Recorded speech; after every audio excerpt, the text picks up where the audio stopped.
Hello student, welcome to my YouTube channel. मैं आपसे बस केवल इतना कहना चाहता हूं कि आप किसी भी वीडियो को जब देखते हैं तो शुरू से एंड तक पूरा देखा करें ध्यान से, ताकि चीज़ें आपको अच्छी तरह समझ में आ जाएं। क्योंकि अगर बीच में कुछ भी छूट जाता है थोड़ा सा भी, तो उससे क्या है कि उस टॉपिक की जो अंडरस्टैंडिंग है वो अच्छी तरह से हो नहीं पाती। ठीक है, इसलिए इस वीडियो को भी पूरा ध्यान से देखिएगा शुरू से एंड तक। तो आज हम शुरुआत करने जा रहे हैं एक्सरसाइज 1.1 की, और कोशिश करेंगे कि एक्सरसाइज आज ही कंप्लीट हो जाए। ध्यान से समझिएगा पहले सवाल को पढ़ लेते हैं ध्यान से। Is zero a rational number? क्या ज़ीरो एक रेशनल नंबर होता है? हाँ, तो बिल्कुल होता है। ज़ीरो को हम रेशनल नंबर कह सकते हैं। ये देखिए ज़रा, पिछले लेक्चर में रेशनल नंबर की डेफिनेशन हमने क्या पढ़ी थी? The number which can be expressed in the form of P upon Q. ऐसा कोई भी नंबर जिसको हम p अपॉन क्यू फॉर्म में एक्सप्रेस कर सकते हैं, उस नंबर को रेशनल नंबर कहा जाता है। तो 1 को भी p अपॉन क्यू फॉर्म में लिख सकते हैं, 2 को भी p अपॉन क्यू फॉर्म में लिख सकते हैं। इसके अलावा 0 जो होता है उसको भी हम p अपॉन क्यू फॉर्म में लिख सकते हैं। 0 को हम 0 अपॉन 2, 0 अपॉन 100 इस तरीके से लिख सकते हैं। तो कहा जा सकता है कि 0 भी जो है वो एक क्या है, रेशनल नंबर है। तो सबसे पहले तो हमने ये लिख दिया है कि yes, 0 is a rational number. तो इस वाले सवाल का जवाब तो हो गया। आगे लिखा है can you right it in the form of p upon Q. क्या आप 0 को p अपॉन क्यू फॉर्म में लिख सकते हैं? तो बिल्कुल लिख सकते हैं, अभी मैंने आपको दिखाया भी था। तो मैंने ये लिख दिया कि yes we can write it in the form of p upon q, और फिर लिख के भी दिखा दो। जैसे कि आप 0 को 0 अपॉन 1 लिख सकते हैं, 0 अपॉन 2 लिख सकते हैं, 0 अपॉन कुछ भी लिख सकते हैं। सॉरी, मैंने 100 गलत बना दिया। तो 0 अपॉन कुछ भी लिखा जा सकता है, 0 अपॉन 100 लिख दो, 0 अपॉन 25 लिख दो, एनीथिंग। तो 0 को आसानी से p अपॉन क्यू फॉर्म में लिखा जा सकता है। और p और q क्या होने चाहिए? इंटीजर्स होने चाहिए। तो वो दिख ही रहा है कि p और q जो है वो इंटीजर्स ही है। इस तरह से हमने आसानी से सवाल नंबर 1 को पूरा कर दिया। हमसे पूछा गया था कि क्या 0 एक रेशनल नंबर है? हमने बोला येस, 0 एक रेशनल नंबर है। क्या आप उसे p अपॉन क्यू फॉर्म में लिख सकते हैं? तो हमने बोला कि यस, हम उसे p अपॉन क्यू फॉर्म में लिख सकते हैं। हम 0 को 0 अपॉन 1, 0 अपॉन 2, 0 अपॉन 100 ऐसे करके लिख सकते हैं। तो इस तरह से पहला सवाल कंप्लीट हो चुका है। उम्मीद है कि आप इसको समझ गए होंगे। आगे बढ़ते हैं। इसके बाद है क्वेश्चन नंबर 2। लिखा है कि find 6 rational numbers between 3 and 4। 3 के और 4 के बीच में हमें क्या करना है? 6 रेशनल नंबर के बारे में पता लगाना है। तो इस तरह के सवाल हमने क्लास 8 में भी किए थे, बहुत ही ज़्यादा आसान होते हैं। अगर 3 और 4 के बीच में हमें 6 नंबर का पता लगाना है, तो देखो क्या किया जाएगा। सबसे पहले 3 को लिखेंगे और दूसरी साइड 4 को लिखेंगे, और 3 में हम 7 से डिवाइड और 7 से मल्टीप्लाई कर देंगे, और 4 में भी 7 से मल्टीप्लाई और 7 से डिवाइड कर देंगे। अगर 6 नंबर पूछे जाते हैं तो 7 से करोगे, 8 नंबर पूछे जाते हैं तो 9 से करोगे, और 3 और 4 के बीच में अगर 10 नंबर पूछे जाते तो कितने से करते तुम? 11 से मल्टीप्लाई और डिवाइड करते। अभी हमसे 6 नंबर पूछे गए थे, तो हमने 7 से डिवाइड और मल्टीप्लाई दोनों को कर दिया। एंड लिख देता हूँ। तो ये बात ध्यान रखिएगा, अगर 6 नंबर पूछेंगे तो 7 से डिवाइड मल्टीप्लाई करेंगे, 10 नंबर पूछेंगे तो 11 से डिवाइड और मल्टीप्लाई करेंगे। तो 3 7 जा 21 अपॉन 7, और 7 4 जा 28 अपॉन 7। ठीक है, इसके बाद लिखेंगे therefore 3 rational number between 3 and 4। तो यहाँ पे 3 के बजाय 6 आना था, क्योंकि 6 रेशनल नंबर हमसे पूछे गए। तो 6 रेशनल बिटवीन 3 एंड 4 आर। तो 21 से अगला नंबर क्या होता है? 22 अपॉन 7। उससे अगला क्या होता है? 23 अपॉन 7। फिर 24 अपॉन 7, फिर 25 अपॉन 7, फिर 26 अपॉन 7, और फिर आखिर में 27 अपॉन 7। इससे आगे बढ़ेंगे तो यही नंबर आ जाएगा 28 अपॉन 7। तो इनको काउंट करो, ये हैं कितने? 1 2 3 4 5 और 6। तो इस तरीके से हमने इन दोनों के बीच में 6 नंबर पता लगा दिए। वैसे ये था क्या? ये 3 था, क्योंकि 3 में 7 से मल्टीप्लाई और डिवाइड करके ही तो ये नंबर हमें मिला था। तो जब भी आपको इस तरह का सवाल दिया जाएगा कि 3 और 4 के बीच में या 5 और 6 के बीच में इतने नंबर पता लगाओ, तो आप उससे एक ज़्यादा नंबर से डिवाइड और मल्टीप्लाई कर देंगे। अगर आपसे 6 नंबर पूछे जाएंगे तो आप 7 से करेंगे, और अगर आपसे 10 नंबर पूछे जाएंगे तो आप 11 से डिवाइड और मल्टीप्लाई करेंगे, और इस तरह से आसानी से आपका आंसर आ जाएगा। लेकिन हमेशा हर सवाल में आप इस तरह का पैटर्न फॉलो नहीं कर सकते। कुछ सवाल जो होते हैं इससे अलग होते हैं, तो हम इसके जैसे कुछ और सवालों पर फोकस करते हैं ताकि हम इस चीज़ को अच्छी तरह से सीख सकें। मान लो कि उसी तरह का एक और सवाल हमसे ऐसे पूछ लिया जाता है कि find 6 rational number between -4 and 3। तो अब इसमें आंख बंद करके 7 से मल्टीप्लाई और 7 से डिवाइड मत कर देना, जैसे मैंने तुम्हें अभी बताया था। इसको ध्यान से देखो, इनके बीच में ऑलरेडी 6 नंबर एग्जिस्ट करते हैं। मैं आपको नंबर लाइन बनाकर समझाने की कोशिश करता हूँ। तो इस नंबर लाइन को ध्यान से देखिएगा ज़रा। बीच में होती है 0, 1, 2, 3, 4, ठीक है। -1, -2, -3 और -4 और -5। तो यहाँ पे क्या लिखा हुआ है? -4 और 3। तो -4 तो ये रहा और 3 कहाँ पर है? ये रहा। तो देख लेते हैं कि इनके बीच में 6 नंबर हैं भी या नहीं है। 1, 2, 3, 4, 5, 6। तो आसानी से हमें 6 नंबर मिल रहे हैं। तो ऐसे केस में ना तो हम इसमें किसी से मल्टीप्लाई करेंगे और ना ही हम इसमें किसी से डिवाइड करेंगे। जब हमें ये दिख रहा हो कि इन दोनों नंबर के बीच में पहले से ही 6 नंबर मौजूद हैं, तो किसी भी चीज़ से मल्टीप्लाई या डिवाइड करने की कोई ज़रूरत नहीं होती। तो हम सीधे लिखेंगे कि 6 रेशनल बिटवीन -4 एंड 3 आर। क्या क्या होंगे? -3, -2, -1, 0, 1 और 2, ठीक है। तो ये एग्जांपल मैंने आपको इसलिए करवाया कि कहीं आप हर बार जो मैंने बताया था वही ना कर दें। जैसे मैंने आपको बताया था कि 6 नंबर पूछे जाए तो 7 से डिवाइड और मल्टीप्लाई कर देना। देखो ऐसा तभी करना सही रहता है जब मान लो कि इन दोनों के बीच में हमें कुछ मिल ही नहीं रहा है। 3 और 4 के बीच में कोई पूरा नंबर मिल ही नहीं रहा। तो ऐसे केस में फिर हम अगर 6 नंबर पूछें तो 7 से करेंगे, 10 नंबर पूछे तो 11 से करेंगे। लेकिन अगर हमें ये पता चल रहा है कि इनके बीच में ऑलरेडी 6 नंबर हैं, तो फिर हम किसी से भी मल्टीप्लाई और डिवाइड नहीं करेंगे। इस बात का ध्यान रखिएगा। अब मान लो कि इस तरह का सवाल आ जाता है कि 1 और 2 के बीच में 4 रेशनल नंबर पता लगाओ। तो अब तुम्हें पता है कि 1 और 2 के बीच में कोई होल नंबर तो तुम्हें मिलने वाला है नहीं, क्योंकि 1 के बाद सीधा ही 2 आ जाता है। तो ऐसे केस में तुम क्या करोगे? एक तरफ 1 लिखोगे और दूसरी तरफ तुम 2 लिखोगे। तो क्योंकि तुमसे 4 नंबर पूछे गए हैं, इसलिए तुम 5 से मल्टीप्लाई और 5 से क्या कर दोगे? डिवाइड, दोनों में, ठीक है, जैसा अभी अभी सिखाया गया था। तो 1 5 जा 5 हो जाएगा और नीचे भी 5 रहेगा, और दूसरी तरफ क्या हो जाएगा? 10/5, 2 जा 10/5।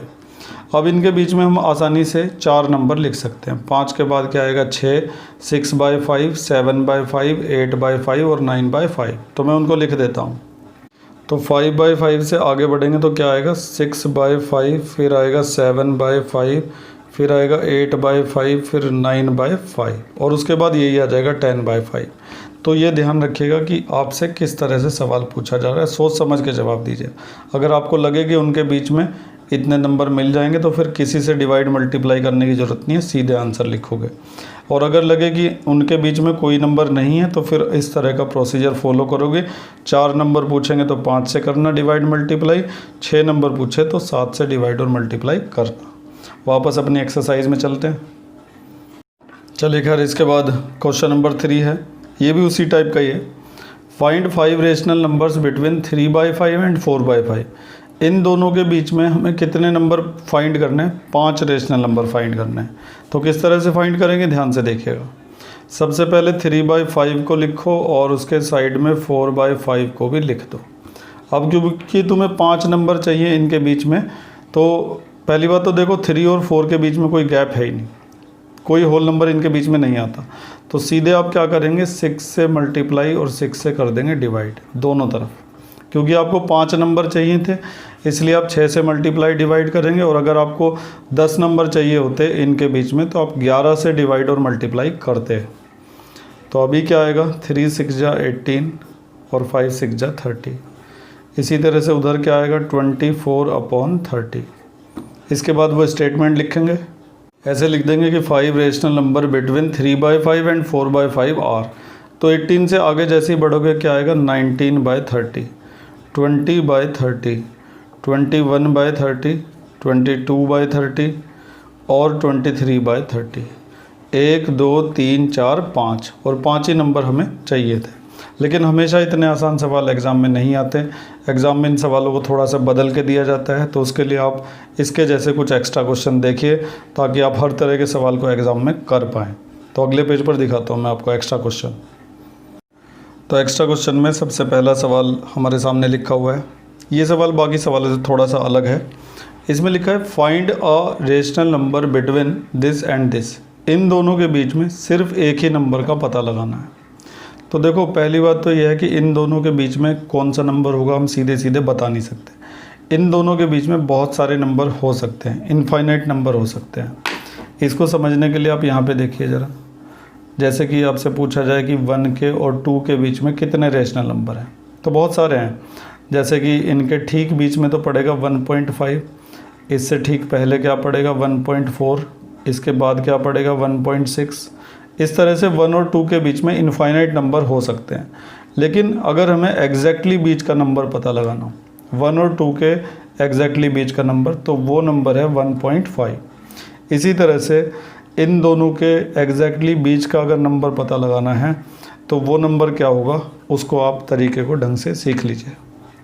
तो इन दोनों के ठीक बीच का नंबर पता लगाने के लिए क्या किया जाएगा, सबसे पहले इन दोनों को प्लस किया जाएगा और प्लस करने के बाद इनको 2 से कर दिया जाएगा डिवाइड। ऐसा करने से इन दोनों नंबर के ठीक बीच वाला नंबर हमें मिल जाएगा। देखो, 1 और 2 के बीच में बहुत सारे नंबर हैं। हमारा आंसर 1.4 भी हो सकता है, 1.6 भी हो सकता है, 1.5 भी हो सकता है। लेकिन अगर बात हो एग्जैक्टली बीच वाले नंबर की तो वो होगा 1.5। तो ये जो मेथड आपको सिखाया जा रहा है, इससे क्या है कि इन दोनों के एग्जैक्टली बीच का नंबर आपको मिल जाएगा। ध्यान से देखिएगा ज़रा। इसको सॉल्व करने के लिए सबसे पहले हम इसका एलसीएम लेंगे। एलसीएम आ जाएगा 12। 3 4 जा 12, तो 4 2 जा 8, 4 3 जा 12, तो वहाँ पे 3 आ जाएगा डिवाइडेड बाय 2। -8 में से 3 जाएगा, माइनस का 5 बचेगा 12, और डिवाइड का बना देंगे मल्टीप्लाई, और ये हो जाएगा रेसिप्रोकल। ये बात आप जानते होंगे, जब डिवाइड मल्टीप्लाई में बदलता है तो उसके आगे वाला रेसिप्रोकल हो जाता है।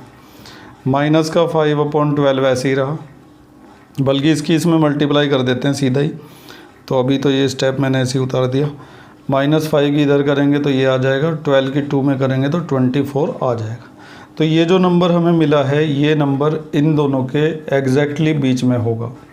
अब अगर यही मेथड हम यहाँ पे लगा के देखें, तो अगर हमें 1 और 2 के ठीक बीच वाला नंबर चाहिए तो 1 को और 2 को हम प्लस कर देंगे, और प्लस करके 2 से क्या कर देंगे डिवाइड। 1 और 2 प्लस होके 3 आ जाएगा, 2 से डिवाइड हो जाएगा। 3 को जब आप 2 से डिवाइड करेंगे तो आंसर आएगा 1.5। तो आ गया ना, देखो एग्जैक्टली बीच का नंबर। तो अगर आपको 2 नंबर दिए गए हों और पूछा गया हो कि इनके बीच का नंबर पता लगाओ, तो आप वो जो पुराने तरीके आपको सिखाए गए थे उनका इस्तेमाल नहीं करेंगे, आप ये वाला तरीका लगाएंगे। आप क्या करेंगे कि दोनों नंबर को प्लस करके 2 से कर देंगे डिवाइड। और ये वाला मेथड आप 3 नंबर तक के लिए लगा सकते हैं। 1 नंबर पूछा जाए तो लगा सकते हैं, 2 नंबर पूछा जाए तो लगा सकते हैं, 3 पूछा जाए तो लगा सकते हैं। लेकिन 3 से ज़्यादा अगर पूछा जाए तो आप वही मेथड यूज़ करेंगे जो आपको अभी सिखाए गए थे। एक बार फिर से देखिए उनको। जैसे ये सवाल था, इसमें 5 नंबर पूछे गए थे, तो 5 नंबर के लिए 6 से मल्टीप्लाई और 6 से डिवाइड कर दिया था। इस वाले सवाल में 6 नंबर पूछे गए थे, तो उसके लिए 7 से डिवाइड और मल्टीप्लाई कर दिया था। लेकिन जब आपसे 1, 2 या 3 नंबर तक पूछे जाएंगे, आपसे कहा जाएगा कि इनके बीच में 1 नंबर पता लगाओ, 2 नंबर पता लगाओ या 3 नंबर, तो आप ये वाला मेथड यूज़ करेंगे। इस मेथड को और अच्छे से सीखने के लिए 2 सवाल हम और करेंगे। ध्यान से देखते रहिए अगर आप वाकई में चीज़ों को अच्छी तरह से समझना चाहते हैं। चलिए खैर, तो बड़े ध्यान से और पूरे फोकस के साथ इस सवाल को समझने की कोशिश करिएगा। इससे भी आपको बहुत सारी चीज़ें क्लियर हो जाएंगी। ये सवाल RD शर्मा से लिया गया है। इसमें -2 और 5 के बीच में हमें 3 नंबर पता लगाने हैं। तो मैंने अभी बताया था कि 3 नंबर तक के लिए आप वही मेथड फॉलो करेंगे जो आपको अभी अभी सिखाया गया था। हमसे -2 और 5 के बीच में 3 नंबर पूछे गए हैं, तो पहले नंबर लाइन ड्रॉ करके ये देख लेते हैं कि -2 के और 5 के बीच में वाकई में हैं कितने नंबर। तो -2 से इधर को चलोगे तो -1, फिर 0 आएगा, फिर 1 आएगा, फिर 2 आएगा, फिर 3 आएगा और फिर 4 आएगा। तो इस तरह से -2 के और 5 के बीच में कितने नंबर आ रहे हैं ध्यान से देखो।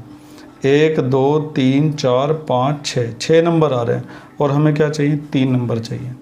तो वैसे तो मैं इन 6 में से कोई से भी 3 लिख सकता हूँ, आंसर आ जाएगा। लेकिन अगर तुम्हें एग्जैक्टली बीच के नंबर पता लगाने हैं, इनके ठीक बीचों बीच जो नंबर आएंगे 3, तो उसके लिए आपको एक प्रोसीजर फॉलो करना पड़ेगा जो अभी आपको बताया जाएगा। वैसे आप इन 6 में से कोई से भी 3 नंबर आंसर में लिख सकते हैं, वो भी गलत नहीं माना जाएगा, क्योंकि ये 6 नंबर भी तो -2 और 5 के बीच में ही हैं। लेकिन एग्जैक्टली बीच के नंबर पता लगाने के लिए यही तरीका अपनाना पड़ेगा जो अब आपको सिखाया जा रहा है। सबसे पहले आप इन दोनों को प्लस करेंगे, -2 + 5, और उसके बाद आप इसे 2 से कर देंगे डिवाइड। ऐसे डिवाइड कर दो या अपॉन में 2 लिख दो, एक ही बात होती है। 5 में से 2 गया तो 3 बचा और 2 से डिवाइड हो गया, तो इसको लिख दिया जाएगा 3/2। अब ये जो 3/2 नंबर आप देख रहे हैं, ये नंबर ऐसा नंबर है जो इन दोनों के ठीक बीच में जाके पड़ेगा। अब इस नंबर को एक बार इसमें प्लस करेंगे और एक बार इस नंबर को पीछे वाले में प्लस करेंगे। तो एक बार तो इसको -2 में प्लस करेंगे 3/2 को, और प्लस करते समय एलसीएम लेना पड़ेगा, इसलिए -2 के नीचे हम मान लेंगे 1, एलसीएम लो, और हाँ 2 से डिवाइड भी करना पड़ेगा।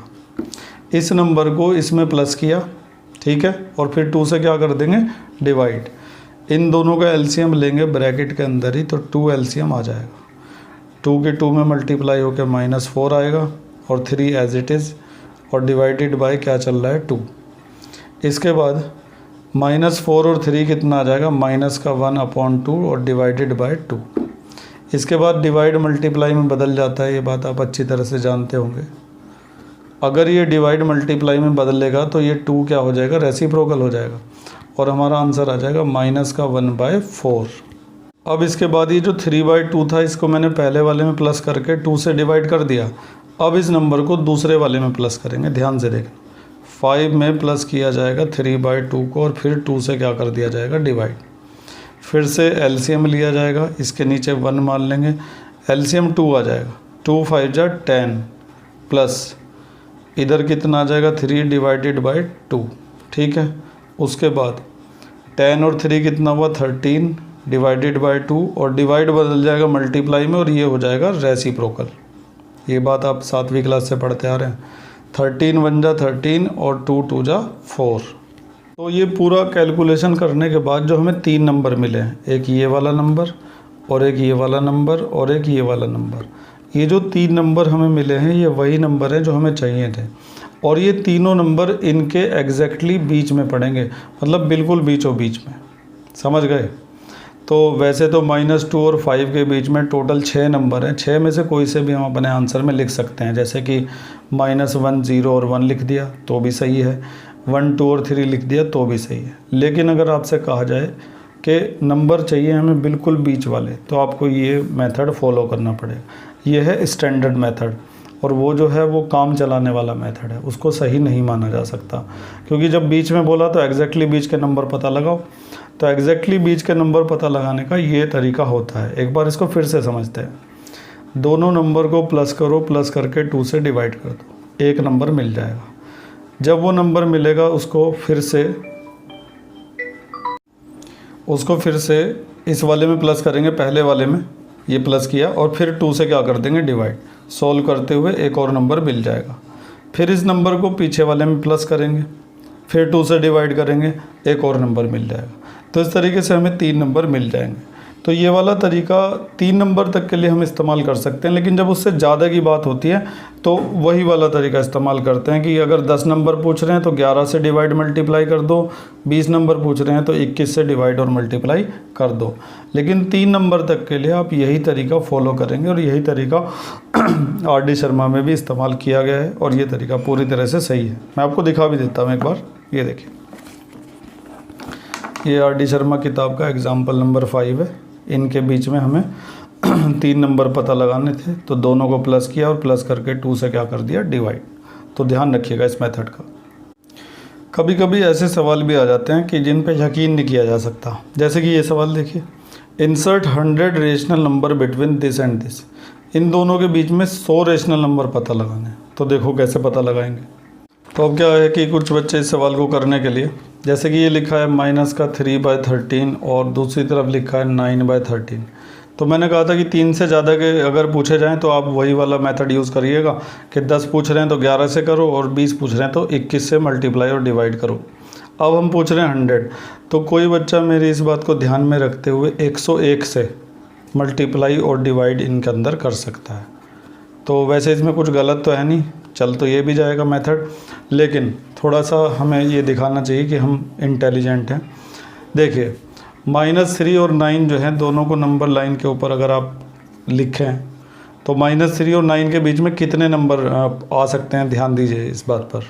तो देखो ज़रा, ये -3 है और ये 9 है, इनके बीच में कितने नंबर आ रहे हैं ध्यान से देखो। 1 2 3 4 5 6 7 8 9 10 11, टोटल 11 नंबर आ रहे हैं और हमें कितने नंबर चाहिए, 100 नंबर चाहिए। तो ऐसा नहीं कि हम इन दोनों में 101 से डिवाइड और मल्टीप्लाई कर दें, जितने से भी हमारा काम चल सकता है उतने से हम करेंगे। हम क्या करेंगे कि -3/13 और 9/13 जो है इन दोनों में मल्टीप्लाई करेंगे 10 से डिवाइड और 10 से मल्टीप्लाई, और इतने से ही हमारा काम चल जाएगा। ध्यान से देखो ज़रा, 10 की इसमें कर देंगे तो -30 आ जाएगा और उधर कितना आ जाएगा, 90। -30 और 90 के बीच में तुम्हें बहुत आसानी से 100 नंबर मिल जाएंगे। आप खुद ही देखो ना, 90 तो प्लस के हैं और 30 माइनस के हैं, तो -30 नंबर लाइन पे लेफ्ट में पड़ेगा और प्लस का 90 इधर पड़ेगा। उनके बीच में 100% 100 नंबर तो आएंगे ही आएंगे। ठीक है, तो 10 से मल्टीप्लाई करना काफ़ी रहेगा बजाय 101 से मल्टीप्लाई और डिवाइड करने के। तो इस तरह की इंटेलिजेंसी अपनी ज़रूर दिखानी चाहिए सवालों के अंदर। ठीक है, तो हम इन दोनों में किससे मल्टीप्लाई और डिवाइड करेंगे, 10 से। तो हमारे पास एक तरफ है -3/13 और दूसरी तरफ क्या है, 9/13, और हमने डिसाइड किया है कि हम इनमें 10 की मल्टीप्लाई करेंगे, इतने से ही काम चल जाएगा। ज़रूरी नहीं है कि 100 नंबर पूछेंगे तो 101 से ही डिवाइड और मल्टीप्लाई कर, जितने से भी तुम्हें पता लग जाए कि इनके बीच में इतने नंबर आएंगे उतने से ही मल्टीप्लाई और डिवाइड करना। तो 10 की इसमें कर दी तो -30 और नीचे आ जाएगा 130, और दूसरी तरफ आएगा 90/130। अब इनके बीच में 100 नंबर लिखना शुरू करो और देखो कैसे लिखेंगे। तो -30 से ठीक अगला नंबर आएगा -29/130, उसके बाद उससे अगला नंबर आएगा -28/130, उससे अगला नंबर आएगा -27/130। और पूरे 100 के 100 लिखने मत बैठ जाना, नहीं तो एग्ज़ाम में बस यही सवाल होगा तुमसे, ऐसे डैश डैश लगा के छोड़ना, और सबसे आखिर में जैसे 90 तक तो नहीं पहुंचेगा, सबसे आखिर में लिखना 70/130, क्योंकि हमें पता है कि 30 से 30 नंबर इधर होंगे, 70 नंबर उधर लेने पड़ेंगे, तभी तो 100 नंबर पूरे हो पाएंगे। तो -29 से 70 तक लिखना, इतने में तुम्हारे 100 नंबर पूरे हो जाएंगे, और ऐसे बीच में डैश डैश लगा के छोड़ देना। तो अगर 100 नंबर पूछे जाएँ तुमसे तो एग्ज़ाम में घबरा मत जाना, बहुत आराम से हो जाता है। ठीक है, तो इस तरह से अगर आपसे 2 नंबर के बीच में कुछ नंबर पूछ लिए जाते हैं तो क्या अलग अलग तरीके हो सकते हैं, मैंने आपको समझा दिया है। उम्मीद है कि अब इस तरह का कोई भी सवाल आएगा तो आप इजीली उसको कर पाएंगे। आगे बढ़ते हैं, एक्सरसाइज का आखिरी सवाल करते हैं। तो ये जो सवाल आप देख रहे हैं ये हमारी एक्सरसाइज का सवाल नंबर 4 है। ट्रू फॉल्स का क्वेश्चन है। कहता है कि state whether the following statement are true और फॉल्स, गिव रीज़न भी देना।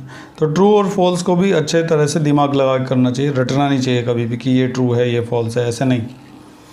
Every natural number is whole number, क्या हर नेचुरल नंबर होल नंबर होता है? बिल्कुल, ये बात पूरी तरह से सही है, ट्रू है, और ये मैंने आपको समझाया भी था, एक बार उस चीज़ को फिर से देखिए।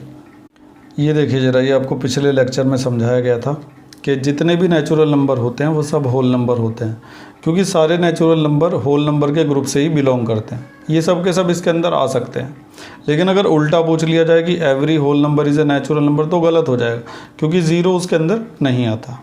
फिलहाल सारे नेचुरल नंबर होल नंबर होते हैं, ये बात पूरी तरह से सही है। तो इस तरह से हमने उसका रीज़न भी लिख दिया कि because every natural number belong to the group of whole number, सारे नेचुरल नंबर होल नंबर के ग्रुप से बिलोंग करते हैं। इसके बाद देखते हैं सेकंड पार्ट। इसके बाद इस स्टेटमेंट को देखिए क्या लिखा हुआ है, every integer is a whole number, क्या हर इंटीजर होल नंबर होता है? तो फिर से उस पेज को देख लेते हैं। ये देखो ज़रा, क्या हर इंटीजर होल नंबर होता है? नहीं होता, क्योंकि ये जितने भी माइनस वाले होते हैं ना, ये तो इसके अंदर आ ही नहीं सकते ना। होल नंबर तो 0 से स्टार्ट होते हैं यहाँ से, तो इधर के सारे इंटीजर होल नंबर के अंदर नहीं आ सकते। तो हम ये कह सकते हैं कि हर इंटीजर होल नंबर नहीं होता।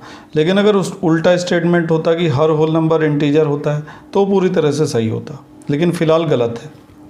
तो ये मैंने लिख दिया कि फॉल्स है, सारे इंटीजर होल नंबर नहीं हो सकते। उसके बाद रीज़न लिखा, because negative integers are not considered in whole number, जो नेगेटिव वाले इंटीजर्स होते हैं वो होल नंबर के अंदर नहीं आते हैं। एक बार फिर से देख लो। ये जो नेगेटिव वाले नंबर है ना, ये होल नंबर में नहीं आते, इसलिए हम कह सकते हैं कि सारे इंटीजर होल नंबर के अंदर कवर नहीं होते, इसीलिए ये वाला स्टेटमेंट क्या था, फॉल्स था। अब करते हैं तीसरा पार्ट। अब इसको देखो क्या लिखा हुआ है, every rational number is a whole number. हर रेशनल नंबर होल नंबर होता है, तो ये भी पूरी तरह से गलत है, क्योंकि रेशनल नंबर में तो मैंने आपको बताया था कि जिस भी नंबर को हम P/Q फॉर्म में लिख सकते हो, यहाँ देखो रेशनल नंबर उन नंबर को कहते हैं जिनको आप P/Q फॉर्म में लिख सकते हैं। तो रेशनल नंबर के अंदर तो इंटीजर भी आते हैं, होल नंबर भी आते हैं, नेचुरल नंबर भी आते हैं। तो रेशनल नंबर एक बहुत बड़ा ग्रुप है, और वो ग्रुप पूरा का पूरा इंटीजर्स के अंदर कैसे आ सकता है, ठीक है। तो इंटीजर के अंदर क्योंकि हमें ऐसे बहुत सारे नंबर नहीं मिलते हैं जो रेशनल नंबर में आते हैं, जैसे कि डेसिमल वाले नंबर नहीं आएंगे इसमें, 1/2, 1/4, 2/5, ये सारे नंबर रेशनल हैं लेकिन इंटीजर्स के अंदर नहीं आ सकते। तो हर रेशनल नंबर इंटीजर के अंदर नहीं आ सकता। मैंने तुम्हें इन सवालों का एक आसान तरीका समझाया था कि ऊपर वाले नंबर नीचे वालों में आ सकते हैं, लेकिन नीचे वाले ऊपर वालों में नहीं जा सकते। जैसे कि इंटीजर्स जो हैं वो रेशनल नंबर में आ सकते हैं सारे, लेकिन रेशनल नंबर इंटीजर्स में नहीं आ सकते। होल नंबर इंटीजर में आ सकते हैं, लेकिन इंटीजर होल नंबर में नहीं आ सकते। सारे नेचुरल नंबर होल नंबर हो सकते हैं, लेकिन सारे होल नंबर नेचुरल नंबर नहीं हो सकते।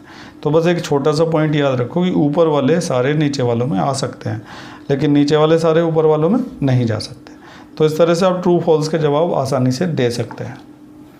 तो हमने यहाँ पे रीज़न लिख दिया है कि इस तरह के जो नंबर हैं 2/5, 1/2, ये नंबर होल नंबर्स के अंदर नहीं आ सकते, इसीलिए हर रेशनल नंबर होल नंबर नहीं हो सकता। एक बार फिर से दिखा देता हूँ तुम्हें। देखो ये भी रेशनल नंबर हैं, लेकिन ये रेशनल नंबर होल नंबर के अंदर नहीं आ सकते, ना ये इंटीजर के अंदर आ सकते, ना नेचुरल में आ सकते। तो अगर ऐसा स्टेटमेंट बनता है कि क्या हर रेशनल नंबर इंटीजर हो सकता है, तो गलत है।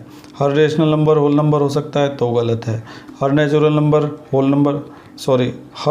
नंबर नेचुरल नंबर हो सकता है, तो गलत है, क्योंकि नीचे वाला बड़ी चीज़ ऊपर वालों में नहीं आ सकती, लेकिन ये सब नीचे वाले में ज़रूर आ सकते हैं। हर नेचुरल नंबर रेशनल हो सकता है, हर होल नंबर रेशनल हो सकता है, हर इंटीजर रेशनल हो सकता है। तो इस तरह से पूरी एक्सरसाइज आपको अच्छी तरह से समझाने की कोशिश की गई है।